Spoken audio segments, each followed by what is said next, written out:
Hello, everyone. Welcome back. And thank you for joining me today. I'm very excited to be here with Wendy Williams, and she's had two near-death experiences. In August of 1997, when she was pregnant, she met her angels for the first time while home alone, lying unconscious on the floor, and again the night before surgery. Meeting the soulmate Wendy contracted with to wake her up spiritually led her to Dr. Michael Newton's Journey of Souls. And these two events in tandem triggered a powerful spiritual awakening and wild ride to resolve their 21 shared past lives. She experienced stunning physical and emotional breakthroughs from her own past life regressions and other healing work, including releasing a decades-long battle with debilitating daily chronic pain and mobility issues. The remarkable difference in Wendy's quality of life from healing her own past life energy inspired her to help others release the pain, anxiety, depression, and other energy that no longer serves them. Wendy is an active volunteer with the Doggone Seattle Rescue, a nonprofit organization dedicated to saving homeless dogs through rescue, foster, and adoption. She would not have been able to embrace this life purpose work without the healing she received via her own past life regressions. So you can find Wendy on her website, wendyrosewilliams.com, her podcast, wakingupspiritually.com, and also on Facebook. And you can find her books on Amazon, which I will have linked in the description. So thank you so much for joining us, Wendy.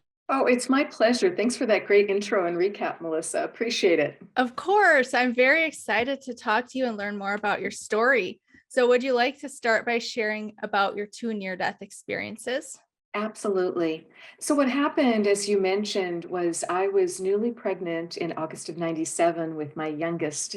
And just to set the stage for that, we were thrilled. My husband and I, we had an 18-month-old toddler, but we'd also had years of infertility, and I'd had two ectopic pregnancies.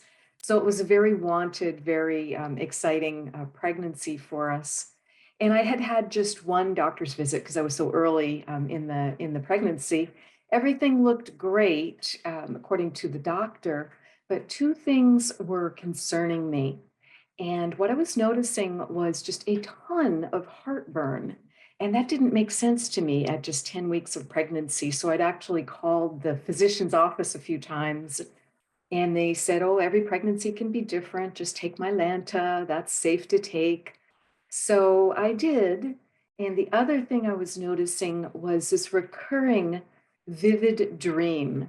And I didn't know at the time, unfortunately, about precognitive dreams, that a dream can be trying to foreshadow something to help us know what might be coming so that we can better deal with it. But I just didn't know that concept. So what would happen in the dream every time, it was the same, and it was this terrible storm out at sea. And I would see this big ship with multiple masts, all the winches and the cleats would just tear off it. All the masts would tear off, and the ship would break in two, and the ship would go down. Well, it doesn't take a brilliant dream interpreter to say, Wendy, pay attention, maybe your ship's gonna go down.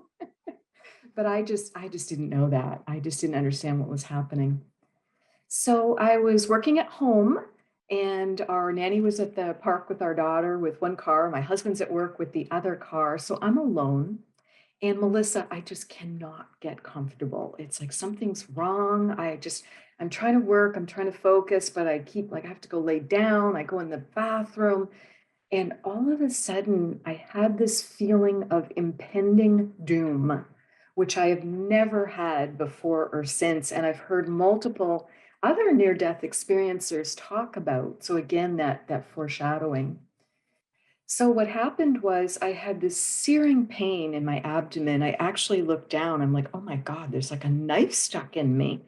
And I passed out on the bathroom floor. And I believe the only reason I came to, I really think I would have just gone home at that point. But there was this insistent male voice that kept saying, Wendy, Wendy, you've got to wake up. You've got to call for help now, or you're going to go home.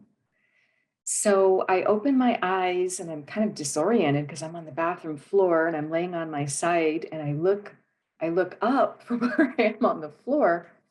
And to my astonishment, my bathroom is filled with 3, 4, 5 large angels. And my brain is going, oh my God, angels are real. They're actually real. And I just didn't know that before. I mean, I wanted to believe in them, but I was more of a casual Christian. And I thought, oh, they're just this, beautiful thing in art and Christmas cards. And wouldn't it be nice if they were real? But I didn't have any convincing, belief system about it. Well, it was now very, very real. So Michael, I realized over time it was Archangel Michael speaking to me. So that was like another Wow. level of, oh Okay. my goodness, this is amazing. And he repeated, you need to call for help now. And what I responded was, I understand, because I had felt something rip or tear. It felt Mhm. like an organ had burst. And I replied, I can't walk. How am I going to get to the phone? And his response was very telling. And what he said was, you just have to be willing to try. And I thought, isn't that a marvelous response to pretty much everything in our lives? So I managed to get up on my hands and knees. I think he was also referring to free will, because it's guides and angels, they've got to feel that we want and need and are asking for their help, is my belief. They're not going to just go around, quote, interfering and fixing things and Mhm. changing things for us without us surrendering and asking for the help, because it would be a free will violation of our free will. So the moment I got up on my hands and knees with some difficulty, it was just like being lifted. It was like I was gently flown the short distance to the nightstand in the adjoining master bedroom. And I reached up and managed to get the landline, because this was back before the days of, the phone being glued, the cell phone being glued to our hand or our back pocket. And I looked at the phone for a second and I'm thinking, who do I call? And he had simply said, call for help. So I didn't even think of calling 911. I had just never called 911, and the angel didn't say that. So I called my husband at work, because that seemed reasonable. He worked just 5 minutes from home and he had the car. And I give him great credit, because when I called him at work and I got him on the phone, like immediately, that has never happened before or since. Mhm. So miracles continue. And his only response was, I'll be right home. Because all I said was, I need you to drive me to the hospital right now. Can you do that? And he said, I'll be right there. And just threw the phone down. So I called the OB office. That was all I had time to do, and let them know what was going on. I let them know what had happened and that my abdomen was just distending Mm. really strangely. My abdomen was just getting really big. And they asked me if there was any bleeding. And I said, no, I don't think it's a miscarriage. I just don't understand what's happening. I'm in excruciating pain and it's all centered in my abdomen. It's up pretty high. And they said, well, that's great. Your husband's going to get you here. He's going to be faster than an ambulance at this Mm. point. So we'll be waiting for you, and we don't want you to walk. We'll be waiting curbside with a wheelchair. So that's exactly what happened. And again, I was very fortunate because the OB office was right at the hospital. And I didn't know how important that was going to be. So I get whisked up to their office. They try and do an ultrasound. They can't visualize a thing. It's just black on the screen. So I'm asking the ultrasonographer, is it on? Is it working? I don't understand. Why don't we see anything? And her response was, I'll be right back. I'm going to get the physician now. So I'm looking at my husband. It's like, oh, that's not good either. None of this is good. We don't understand what's happening, but none of this is good. And so the OB/GYN comes running right into the room. He's got a certified nurse midwife with them. So we're now like squeezed in this little ultrasound room with 5 of us.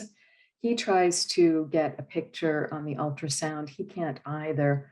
And what he tells me is, that's all blood, Wendy. You've got some uncontrolled abdominal bleed going on. We don't know where it's coming from. That's why we can't see anything. So we need to admit you to the hospital right now. We need to get you up on the floors. So it's like, oh, wow, this is going fast. So they get me admitted immediately up onto the OBGYN floor, and they start calling for blood. They ask me my blood type, and said it's A negative. And I think everyone should know their blood type. It's really important. And just put it in your phone, because there's these free little apps called In Case of Emergency. And if you're ever in an accident or can't speak or just, fuzzy with details, 911 or whoever's responding, they can just pull it up immediately in your phone. They don't have to know the passcode, and they can see important information like that. So I told them my blood tape, and I can hear the nurse, because they've put me in a room right by the nurse's station, which I also was grateful for, but I knew it meant they were concerned about me. And she comes back into the room and does not look happy, and tells us that she can't get any blood for me because evidently there'd been a major train collision 2 or 3 days earlier in the Seattle area, and they don't have any A negative blood. And she'd been calling the blood bank, the central blood bank. So this is an issue. So there's a discussion, well, do we need to take her to surgery right now? What should we be doing? Because there's just this big blood loss going on. And I'm kind of looking at the doctor like, well, what are we operating on? And we don't have blood. And he agrees with me and says, okay, you've got to just stay in the bed, can't even get up to go to the bathroom. We just need to see if this blood loss can resolve on its own. We're kind of hoping, is this like appendix or gallbladder or something, non-essential going on. And Melissa, it was really interesting because I remember putting my hands on my abdomen, and I remember trying to heal myself, which I had never tried to do before. And it was really interesting that I think it was like a foreshadowing of my abilities as a healer were trying to start to come through. So we agree we're going to do wait and watch. I'm going to stay in the hospital. I'm being taken very good care of. And they did get blood maybe 6 or 7 hours later. So they hang blood and start transfusing. But I am in so much pain. I have blown through every, normal pain reliever you'd give, like Demerol, and I'm on morphine. So I am not happy because obviously I'm pregnant. I'm now getting blood transfusions. We don't know why I'm bleeding, and I'm now getting morphine. And all I can think of is this little tiny developing fetus. So again, I'm trying to like encapsulate that baby and just keep it separate from, everything else going on with me. So that was what happened with the first near-death experience that got me this incredible help and got me to the hospital so expeditiously. It was amazing. I can't even imagine how scary that would be, especially being pregnant, to go through all of that. Exactly. It did just feel like a fast-moving train Yeah. had run over me. It's like I felt like I couldn't catch my breath. Hmm. And my husband was feeling the same way. So I'm in the hospital for about 3 days and being closely monitored, particularly my hematocrit. And what they told me, my OB, and I just felt so thankful he was there and that I knew him well, because I had gone through not only a pregnancy with him, but infertility, and I'd had 2 ectopic pregnancy surgeries with him. So it was just so comforting to be with my own doctor in my own local hospital that I really trusted. That was a big deal. And on the third day, I believe it was, he just told me, gently but very matter of factly, Wendy, you're officially bleeding out. We cannot transfuse blood as quickly as you're losing it, and that's why your abdomen keeps distending. And based on your hematocrit at this point, we've really got to do surgery. So I signed the paperwork at that point, and I was scheduled for the first surgery the next morning. Some discussion around, should I stay right in my local community hospital, or should I be transferred downtown? Some discussion about which physician should be doing the surgery. And I chose to stay in my local hospital because I knew they did about 5,000 births a year. And what that means is there's also, therefore, a lot of GYN complications. And I knew that meant that the full infrastructure was there because I'd worked in healthcare for years. So I kind of was a more informed consumer than most and felt really comfortable and happy to be there. So, I had signed the paperwork. I have my dinner that night, at 4:30 or whatever shocking time you have your dinner in the hospital. And I'm just trying to relax. I was alone the night before the surgery. I'm just trying to picture a positive outcome. And the minute I do that, I pop right out of my body and leave my body. So evidently that was my most positive outcome at the moment, which kind of shocked me. And I'm looking back over my shoulder and I see myself in the bed and I'm like, oh, she's fine. And then I'm like, wait a minute, why am I referring to myself in the third person? But I just felt so great and to be no longer in pain and no longer so scared and worried about the baby and about my own health. I just felt fantastic. So I'm kind of like, oh, she's fine. And I did have the sense that that was me in the bed, but I also knew it was a temporary housing. I knew it certainly was not all of me. So I was identifying much more with my soul. And all I could focus on was this amazing white light coming in through the ceiling of the hospital room. I'm like, oh, I am going up there. It was like just magnetically being drawn to that. So again, I'm like, oh, she's fine. I'm going up. I'm going to go explore. And I go out of the hospital. I'm looking like over the grounds, like an aerial view, like a Google Earth view. And then I'm like seeing the neighborhood and like the state and the country. And it's like I'm getting clearly further and further and further away from the earth. And then all of a sudden I kind of put the brakes on and I'm like, oh, please don't make me walk through that long tunnel.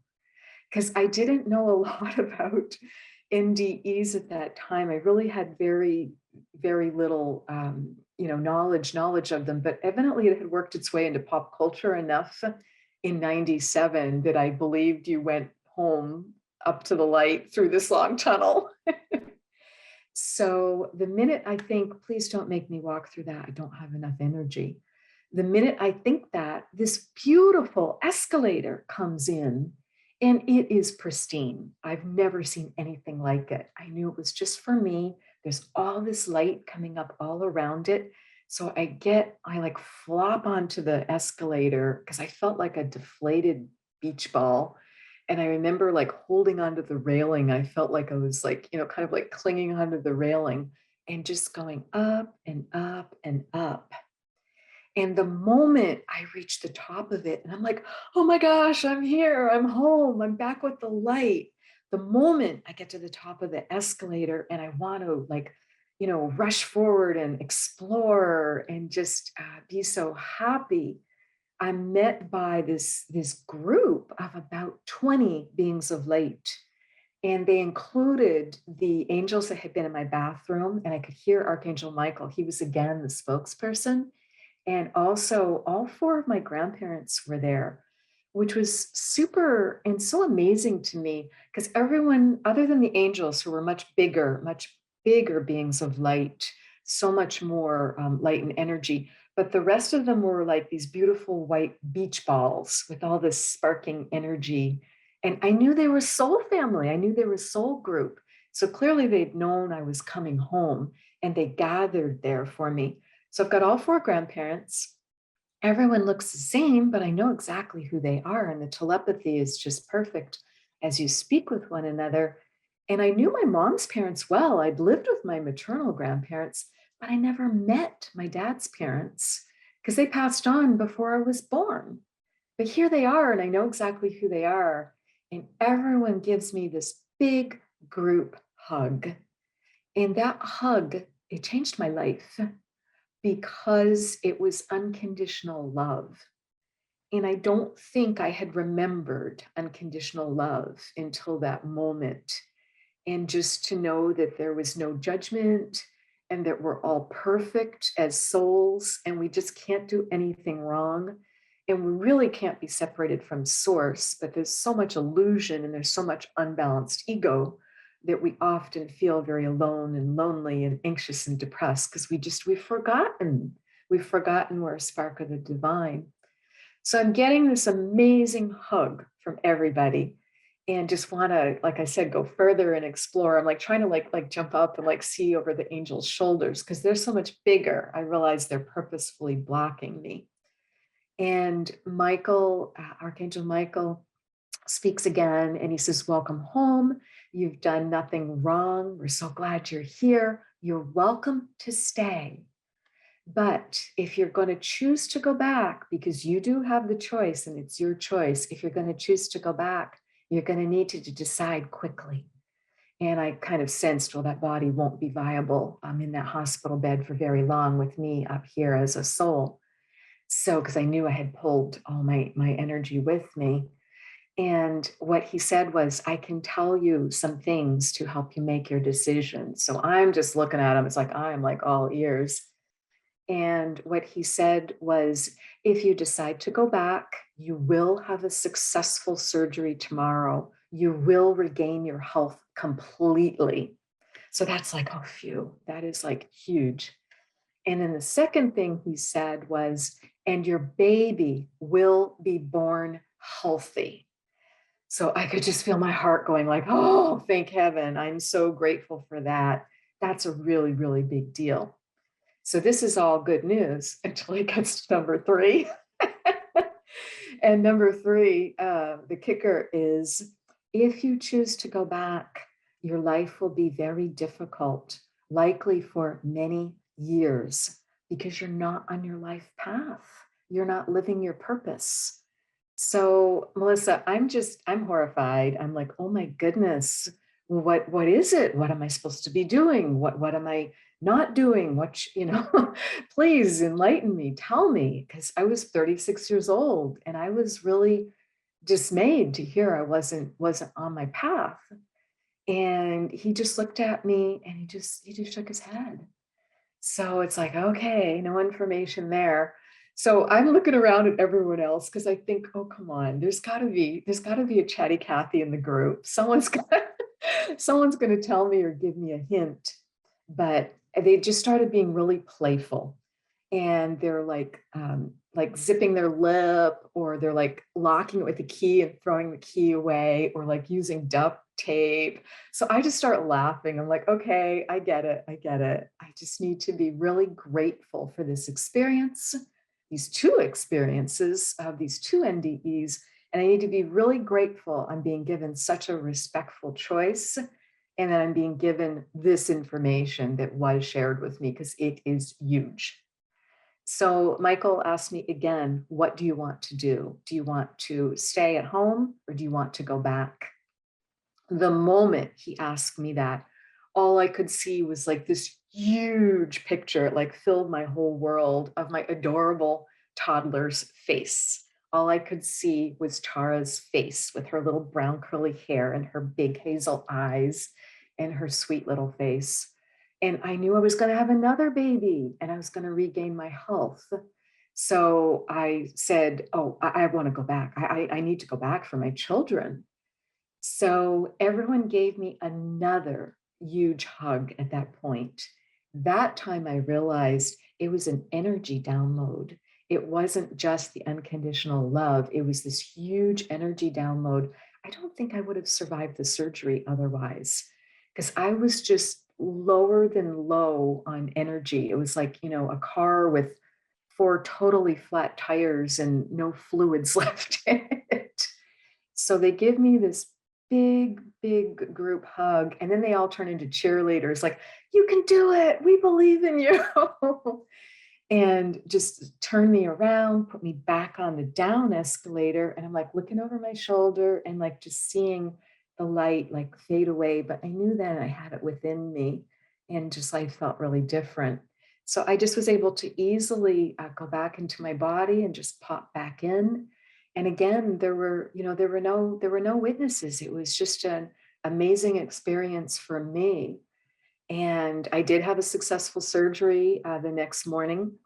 What they found was an aorta had ruptured. It was the fundus, which is the aorta at the top of the uterus. and an aorta rupturing. That's why there was such huge blood loss, because I had just been pumping blood out in the wrong location rather than into my bloodstream. It had all been pooling in my abdomen. And they estimated I lost 3/4 of my blood supply during that week that I was in the hospital. So successful surgery, took a couple hours, get everything surgically repaired. And they must have been doing some sort of imaging guided, aided, because they knew I was pregnant. And they said that the baby, of course, 10 weeks is this tiny little peanut. And they said the fetus was like so far tucked down, like as low as it could be. And they were operating as high as they could in the uterus, which isn't very big at 10 weeks pregnancy. But they were trying to avoid the fetus. And so have this successful surgery, I recover in the hospital a few more days. I go on home to 6 weeks of strict bed rest.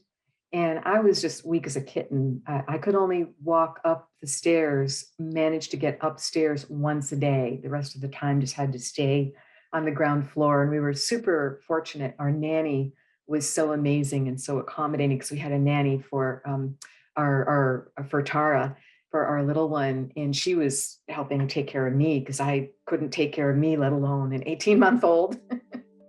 So that's what happened with those two NDEs. Wendy, thank you so much for sharing your story with us. Do you mind if I ask you a few questions? Oh, please, my pleasure.